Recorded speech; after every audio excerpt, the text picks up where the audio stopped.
Good morning guys, in front of me is Doogee T10 and let me show you how to clear browsing data on this tablet.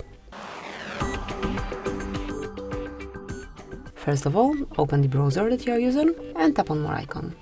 Here you will notice history. So now just tap on clear browsing data.